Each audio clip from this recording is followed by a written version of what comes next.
Full Moon sale ಬೆಳಗ್ಗೆ 9 ಗಂಟೆಯಿಂದ ರಾತ್ರಿ 12 ಗಂಟೆವರೆಗೆ ಆಗಸ್ಟ್ 28 ಒಂದು ದಿನಕ್ಕೆ ಮಾತ್ರ.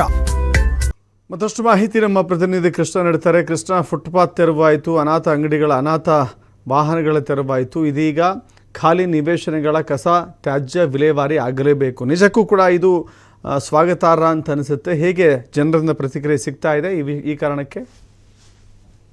ದಶರಥ್, ಕಳೆದ 1 ತಿಂಗಳಿಂದ ರಾಜ್ಯ ರಾಜಧಾನಿ ಬೆಂಗಳೂರಲ್ಲಿ ಖಾಲಿ ಸೈಟ್ಗಳಲ್ಲಿ ಬಿದ್ದಿರುವಂತಹ ಕಸಗಳನ್ನ ತೆರವು ಮಾಡಿ ಅಂತ ಜಿಬಿ ಅಧಿಕಾರಿಗಳು ಎಲ್ಲಾ ಸೈಟ್ ಮಾಲೀಕರಿಗೆ ಕಟ್ಟುನಿಟ್ಟಿನ ಸೂಚನೆಯನ್ನು ಕೊಡುವಂತ ಪ್ರಯತ್ನವನ್ನ ಮಾಡಿದ್ದಾರೆ. ಆದ್ರೆ ಕಳೆದ 1 ತಿಂಗಳಿಂದ ರಾಜ್ಯ ರಾಜಧಾನಿ ಬೆಂಗಳೂರಲ್ಲಿ ಕೇವಲ 20% ನಿವೇಶನದಾರರು ಮಾತ್ರ ಸ್ವಚ್ಛತೆ ಮಾಡುವಂತ ಪ್ರಯತ್ನವನ್ನ ಮಾಡಿದ್ದಾರೆ. ಇಲ್ಲಿವರೆಗೂ 80% ನಿವೇಶನದಾರರು ಇಲ್ಲಿವರೆಗೂ ಸ್ವಚ್ಛತೆಯನ್ನ ಕಾಪಾಡುವಂತ ಪ್ರಯತ್ನವನ್ನ ಮಾಡಿಲ್ಲ.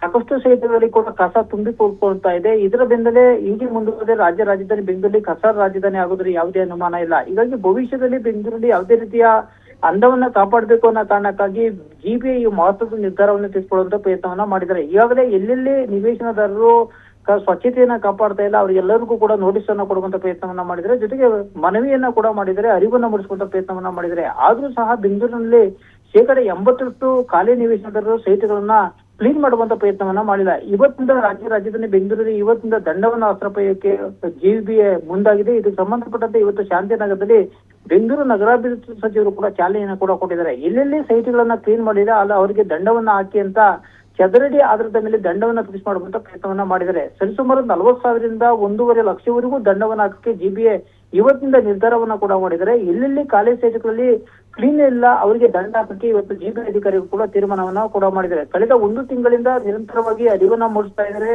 ಮತ್ತೊಂದ್ ಕಡೆ ನೋಟಿಸ್ ಅನ್ನ ಕೂಡ ಕೊಟ್ಟಿದ್ದಾರೆ. ಆ ಸೈಟ್ ಮುಂದೆ ಹೋಗಿ ನೋಟಿಸ್ ಅನ್ನ ಅಂಟಿಸಿದ್ರು ಕೂಡ ಬೆಂಗಳೂರಲ್ಲಿ 80% ನಿವೇಶನದಾರರು ಕೂಡ ಸೈಟ್ಗಳನ್ನ ಕ್ಲೀನ್ ಮಾಡುವಂತ ಪ್ರಯತ್ನವಲ್ಲ ಮಾಡ್ತಾ ಇಲ್ಲ. ಹೀಗಾಗಿ ಬೆಂಗಳೂರಿನ ಅಂದ ಹಾಳಾಗ್ತಾ ಇದೆ. ಅಂತಾರಾಷ್ಟ್ರೀಯ ಮಟ್ಟದಲ್ಲಿ ಬೆಂಗಳೂರಿನ ಮರ್ಯಾದೆ ಹರಾಜಾಗ್ತಾ ಇದೆ. ಇಂಥ ಸಂದರ್ಭದಲ್ಲಿ ಬೆಂಗಳೂರಿನ ಸ್ವಚ್ಛತೆಯನ್ನ ಕಾಪಾಡಬೇಕು ಅನ್ನೋ ಕಾರಣಕ್ಕಾಗಿ ಜಿಬಿಐ ಇವತ್ತು ಮಹತ್ವದ ನಿರ್ಧಾರವನ್ನು ತೆಗೆದುಕೊಳ್ಳುವಂತ ಪ್ರಯತ್ನವನ್ನ ಮಾಡಿದ್ದಾರೆ.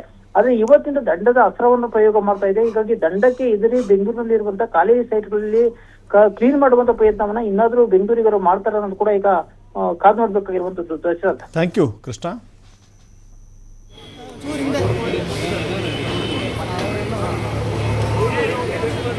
ಮೊಬೈಲ್